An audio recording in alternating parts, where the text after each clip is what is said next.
Oke cuy, mari kita lanjutin alur cerita ReZero Arc 6. Melanjutkan dari part sebelumnya.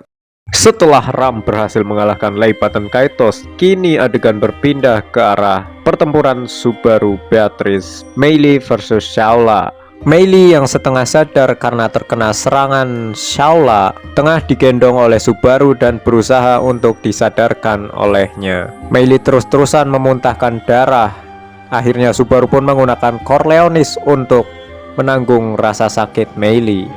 Dengan pingsannya Meili, binatang penyihir di sekeliling mereka pun menjadi lepas kendali. Sebagian bertempur melawan Shaola dan sebagian lagi mengejar Subaru.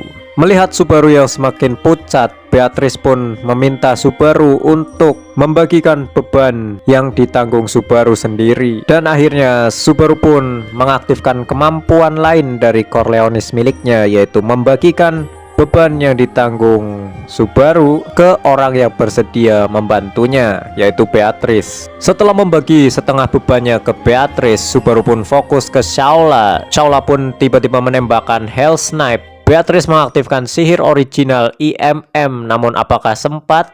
Cahaya Hell Snipe pun menelan Subaru, Beatrice, dan Meili. Dan kini adegan berpindah ke Emilia. Emilia yang telah sampai di puncak pilar lantai pertama Menara Pleiades telah menemukan jejak tangan di sebuah monolit. Jejak tangan ini apakah milik masternya Shaola dan Raid? Dan Emilia menyadari kalau satu pasang jejak tangan di monolit tersebut ukurannya sama dengan tangannya. Apakah ini jejak tangan milikku?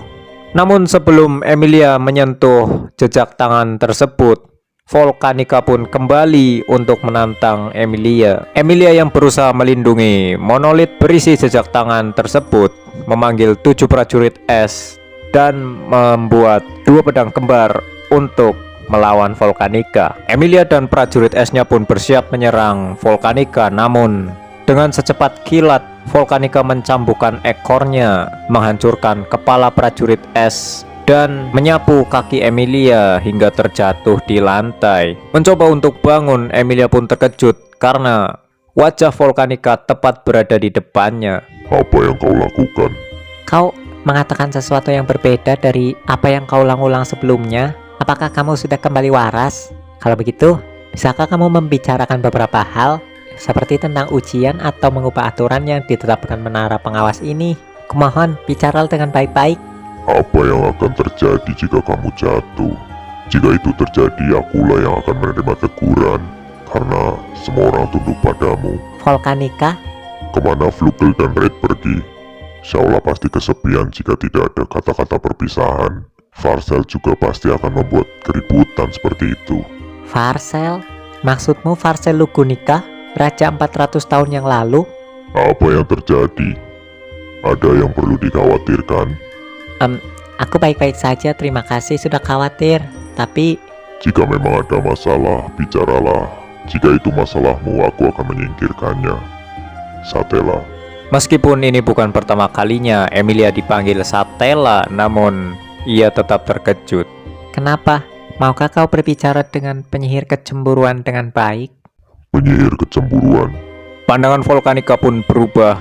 Emilia yang merasa terancam pun melompat mundur ke belakang. Satella, ya Satella, kita harus menghentikanmu yang telah direndahkan menjadi penyihir kecemburuan. Apakah kalian teman dekat? Hari itu, aku seharusnya tidak ragu.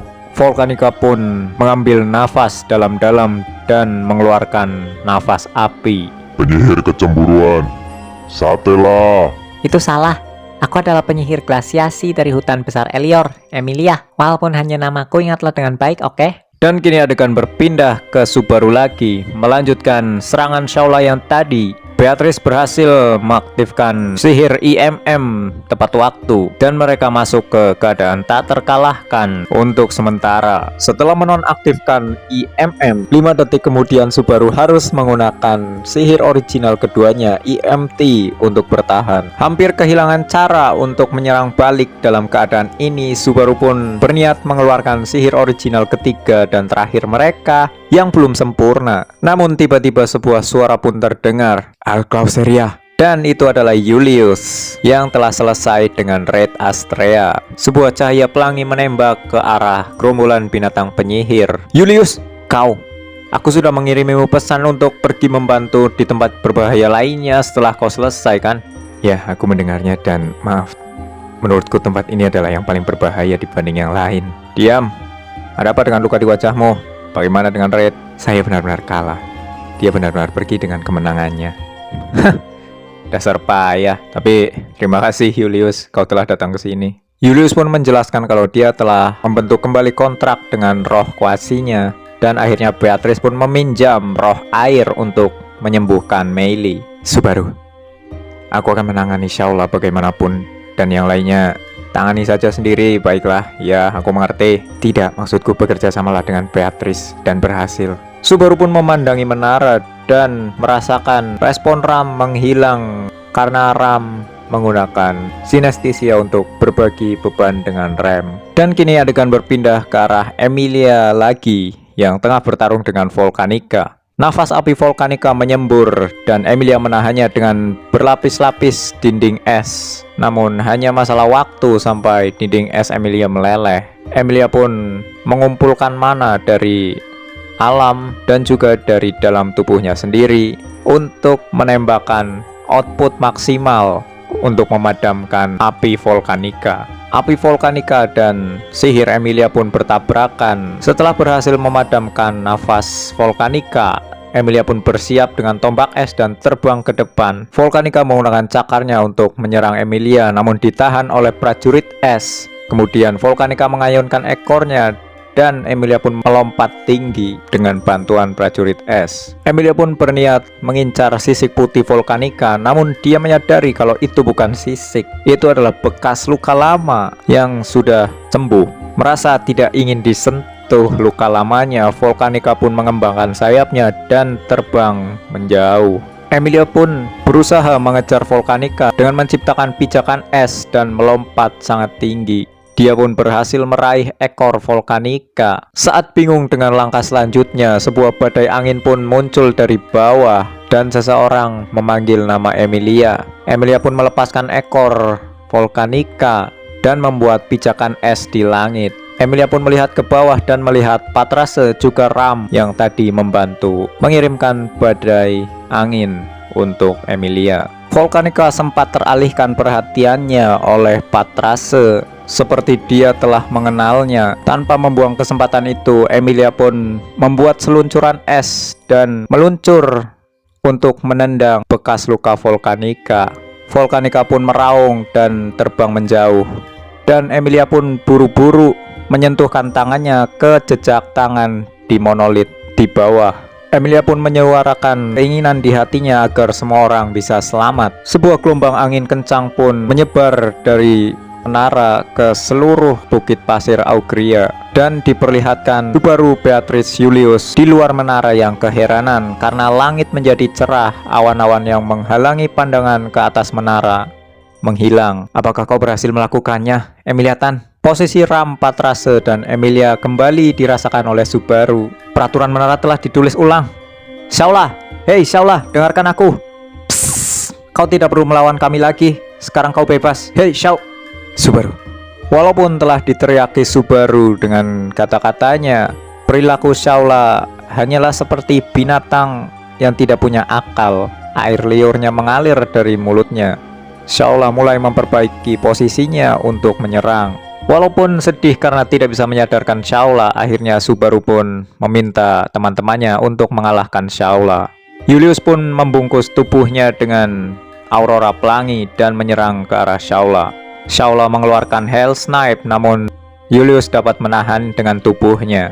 Shaula akan menggunakan capitnya, namun Beatrice menggunakan minyak untuk menembaki capit Shaula. Binatang penyihir yang dari tadi mengelilingi mereka menjauh dari menara semenjak angin besar menyebar dari menara Pleiades. Julius dan Shaula terus bertarung di depan mata Subaru dengan kecepatan yang tidak bisa diikutinya. Subaru pun dari belakang Shaula memecutkan cambuknya ke udara dan mengalihkan perhatiannya. Shaola, melihatmu mengejar pria lain seperti ini benar-benar membuatku sedih dan melukai hati jantanku, kau tahu. Subaru pun mengikatkan cambuknya di ekor Shaola. Kemudian Beatrice menggunakan sihir Vita untuk menambah efek gravitasi ke tubuh Subaru.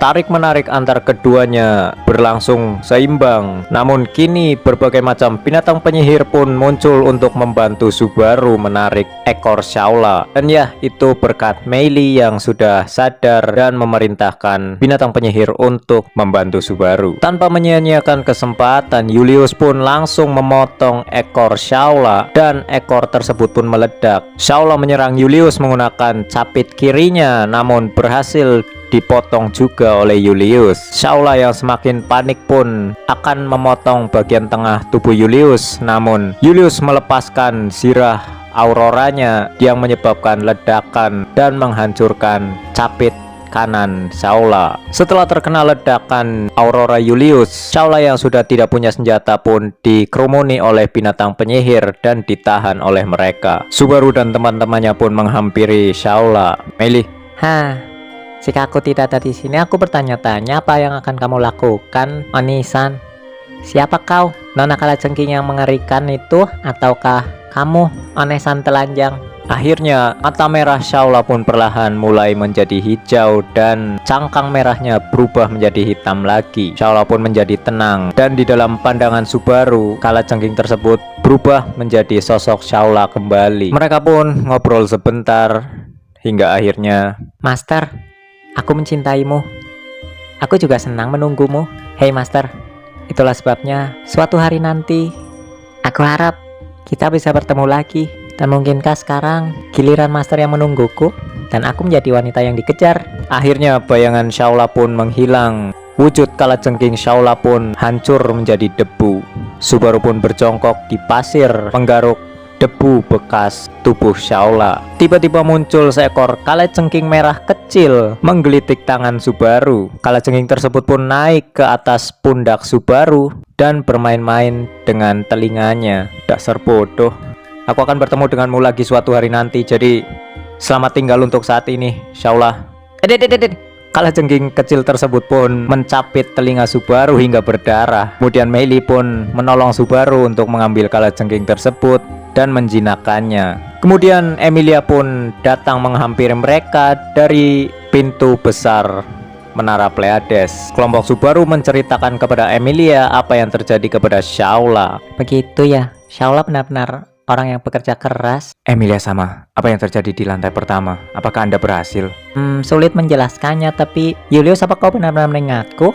Emilia bertanya ke semua orang apakah mereka mengingat Emilia karena sebelumnya dia dilupakan oleh semua orang. Itu berita yang mengagumkan, tapi aku ingin memahaminya dengan baik. Singkatnya, semua orang bisa mengingat semua hal tentang Emilia Tan sekarang, yang artinya Nona Ram telah membunuh Laipatan Kaitos. Subaru pun terkejut dan hanya satu di pikiran Subaru.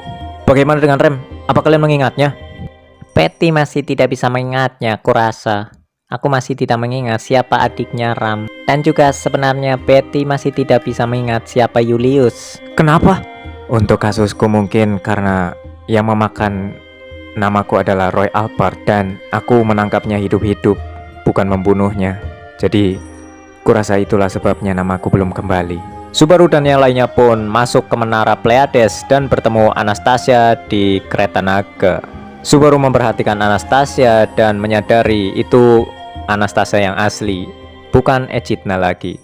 Subaru pun melihat ke dalam kereta naga dan terkejut melihat Roy Alpert yang telah disegel dengan samak yang dipadatkan oleh Julius. Teknik ini juga teknik yang sama untuk menyegel penyihir kecemburuan Satella dengan skala yang lebih besar. Subaru pun bertanya ke Julius kenapa dia tidak membunuhnya, karena walaupun dia diinterogasi mungkin saja tidak ada hasilnya dan lebih baik menggunakan buku kematian Roy Alpert untuk menelusuri ingatannya.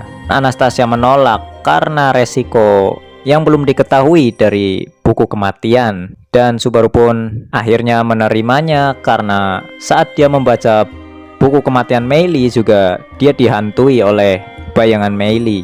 dan hampir gila. Akhirnya diputuskan kalau Roy Albert akan dibawa ke ibu kota untuk diinterogasi. Subaru yang begitu kelelahan pun disarankan Emilia untuk pergi ke ruang hijau untuk beristirahat. Setelah mengantarkan Subaru ke ruangan hijau, Emilia pun mengajak Julius, Beatrice, Anastasia, Echidna ke lantai pertama untuk menemui Volcanica. Mereka pun benar-benar terkejut atas apa yang dilihat di depan matanya. Julius pun maju memperkenalkan dirinya ke Volcanica, sampai-sampai dia menangis karena telah bertemu dengan 2 dari 3 pahlawan legendaris zaman dahulu. Namun seperti biasa, Volcanica cuma mengulang-ulang kalimat, Engkau yang telah mencapai puncak menara, melangkahlah ke lantai pertama, pemohon yang maha kuasa. dan akhirnya Emilia pun menjelaskan kalau Volcanica mungkin sudah pikun karena terlalu lama berada di sini. Namun Beatrice dan Echidna membantah Emilia. Mereka merasakan kalau rohnya Volcanica sudah tidak ada di tubuhnya dan Volcanica berada di keadaan 90% tertidur. Meskipun rohnya tidak ada di sana, dia masih memiliki tubuh naga ilahi, kurasa. Mungkin masih ada cara untuk membantu orang-orang Pristella, yaitu dengan mendapatkan darah naga dari naga Volcanica. Konon darah naga merupakan ramuan ajaib yang setetesnya saja bisa menyuburkan gurun tandus. Dan salah satu alasan Emilia berpartisipasi dalam seleksi kerajaan juga untuk mendapatkan darah naga yang disimpan di kerajaan Lugunica untuk mencairkan tanah beku di hutan Elior dan membebaskan kaumnya. Jika aku mendapatkan darah Volcanica, apakah aku tidak perlu ikut seleksi? Emilia, maafkan aku karena telah membuatmu bingung. Darah yang kamu pikirkan bukanlah darah yang sama dengan Volcanica ini. Itulah sebabnya kamu tidak akan bisa mencapainya, kurasa. Beatrice pun menjelaskan kalau dia telah membaca buku terlarang di perpustakaan terlarang yang ditulis oleh penyihir keserakahan Echidna, kalau darah naga yang disimpan di istana kerajaan adalah darah naga berbeda yang berasal dari detak jantung terakhir seekor naga. Tidak disebutkan berasal dari naga apa dan siapa darah tersebut. Bahkan Julius sebagai kesatria kerajaan pun baru tahu dari Beatrice soal darah naga tersebut. Gitu ya. Baiklah. Mungkin memang bukan jalanku untuk mengambil jalan pintas. Entah dia sudah tidak berguna, pikun, atau kehilangan semangatnya. Kurasa dia tetaplah naga ilahi. Jadi darahnya pasti sangat kuat. Hanya saja itu tidak akan cukup untuk mencairkan es semua orang. Tapi mungkin masih bisa untuk menyembuhkan orang-orang yang dirubah menjadi monster di Pristella. Baiklah, kalau begitu aku akan bertanya ke Volcanica. Mungkin dia tidak mengerti aku dan mungkin mengamuk kalau aku mencoba mengambil darahnya. Tapi apa kamu tidak menyadarinya, Emilia? Kamu sebagai administrator baru menara pengawas Pleiades, kamu memiliki wewenang atas dirinya. Wewenang administrator? Aku tidak menyadarinya sama sekali. Mungkin yang sedikit aku rasakan adalah bukit pasir yang mengarah ke menara pengawas tidak menolak siapapun lagi menurutku. Emilia samalah yang mencapai puncak menara. Kita harus menghormati keinginannya. Akhirnya mereka semua pun setuju untuk menara Pleiades yang bisa dimasuki semua orang, siapapun itu. Baiklah, Volcanica, bisakah kau ikut dengan kami? Atau jika kau harus tinggal di sini, aku ingin kau berbagi sedikit darahmu denganku. Volcanica pun tiba-tiba terdiam dan menengok ke sebelah timur menara, melewati ujung bukit pasir, dan di sana adalah tempat. Adegan pun berpindah ke Subaru yang terbangun karena dijilati oleh Patrase. Subaru pun melihat Ram, Patrase, Rem, dan juga Meili yang membawa kalajengking merah kecil di kepalanya. Rem, apakah dia belum bangun? Aku menyesal mengatakan ini, tapi aku telah memenggal kepala orang yang kasar dan penuh kebencian itu. Ingatan milik Emilia sama tampaknya sudah kembali, namun milik Rem, apakah aku melewatkan sesuatu? Bukankah kau pernah mengatakan ini sebelumnya? Efek dari kelakusan ada hubungannya dengan waktu atau sesuatu seperti itu? Kerakusan memakan ingatan orang lain, benar. Jika mereka benar-benar diperlakukan seperti makanan, aku yakin waktu akan mempengaruhi laju pencernaan. Pencernaan? Emilia sama kembali beberapa jam setelah diambil. Kalau begitu, bagaimana dengan korban lainnya seperti Satria Julius, orang-orang Pristella, dan Rem?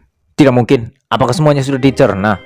Aku tidak yakin, tapi mungkin butuh waktu lama untuk kembali. Jika begitu, maka masih ada harapan untuk korban lainnya. Lei Patton Kaitos berhasil terbunuh, Roy Alpert ditangkap hidup-hidup, dan Subaru pun terpikirkan kepada Louis Arnett yang masih berada di Aula Kenangan. Cara pergi ke Aula Kenangan melalui kitab kematian Red Astrea mungkin sudah menghilang karena Red Astrea sudah kalah oleh Julius, dan mungkin jiwanya kembali ke buku kematiannya sehingga tidak kosong lagi. Dan satu cara lagi yaitu membaca buku kematian Subaru sendiri. Saat Subaru asik dengan pikirannya, hembusan nafas kecil tiba-tiba mengalir ke ruangan hijau. Ram, ada apa? Aku merasakan sesuatu yang aneh. Ini Tiba-tiba sebuah cahaya menyilaukan pun muncul di tengah-tengah ruangan hijau. Subaru melindungi Meili dan Patrase juga tampak waspada. Dan saat cahaya tersebut mulai sirna, tubuh seorang gadis kecil pun tergeletak di tengah ruangan hijau dan Subaru mengenali gadis tersebut. Louis Arnett. Maksudmu adik perempuan Patton Kaitos dan Alpert? Sepertinya dia tidak sadarkan diri. Meili, panggil Emiliatan dan yang lainnya ke sini, cepat. Aku dan Ram akan mengawasinya. Barusu, kau menyadarinya. Ram pun menunjuk ke langit-langit ruang hijau dan memberitahu Subaru kalau roh di ruangan hijau telah menghilang, digantikan oleh Louis Arnett. Tiba-tiba suara ledakan dan sebuah gempa pun menerjang menara Pleiades. Subaru yang familiar dengan sensasi ini pun langsung menarik Ram. Patrase, ambil Ram. Barusu, si bodoh itu. Subaru pun berlari untuk mengambil Rem yang tengah tertidur. Saat dia sudah meraih Rem, dia pun lewat di samping Louis yang tertidur juga. Dia kebingungan apa yang akan dilakukan dengan Louis, dan akhirnya Subaru pun sekalian membawa Louis di tangan kanannya dan Rem di tangan kirinya. Saat beberapa langkah lagi dia sampai di pintu ruangan hijau, bayangan hitam pun muncul dari bawah lantai menghalangi Subaru untuk keluar. Ah, sialan! Padahal sudah sampai sejauh ini. Barusu. Akhirnya Subaru, Rem, dan Louis pun ditelan oleh bayangan hitam Satella. Subaru yang sudah berkali-kali ditelan bayangan ini pun tidak dapat berbuat apa-apa dan yakin dia pasti akan mati setelah ini. Namun, saat Subaru sadar, dia tengah dijilati oleh Louis di atas tubuhnya. Hah? Wih, apa yang kau lakukan? Apaku mati? Subaru pun menatap sekeliling dan juga Louis. Dia berada di padang rumput berbunga dan ada hutan besar di sampingnya. Emilia, Ram. Tidak ada yang menanggapi panggilan Subaru kecuali suara Louis.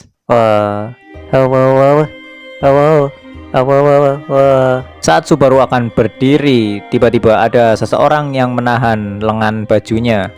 Meskipun tarikannya sangat lemah, namun Subaru dapat terhenti olehnya.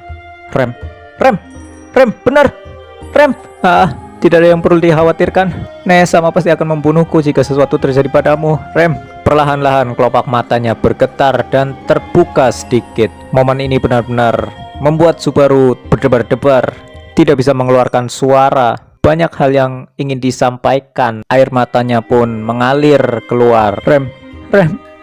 Rem pun akhirnya membuka mata. Tidak apa-apa, santai saja, Rem. Rem pun mulai menggerakkan bibirnya dan membasahinya sedikit demi sedikit. Siapa kamu? Subaru harusnya sudah menduga kemungkinan ini. Rem tidak mengingat dirinya saat dia bangun. Namun ini benar-benar menyakitkan bagi Subaru. Momen-momen yang dia lalui bersama Rem dulu benar-benar akan dimulai dari nol. Dan arc 6 pun berakhir di sini, cuy. Diakhiri dengan bangunnya Rem dan Subaru yang terteleportasi ke tempat antah berantah. Dan untuk selanjutnya kita masuk arc 7.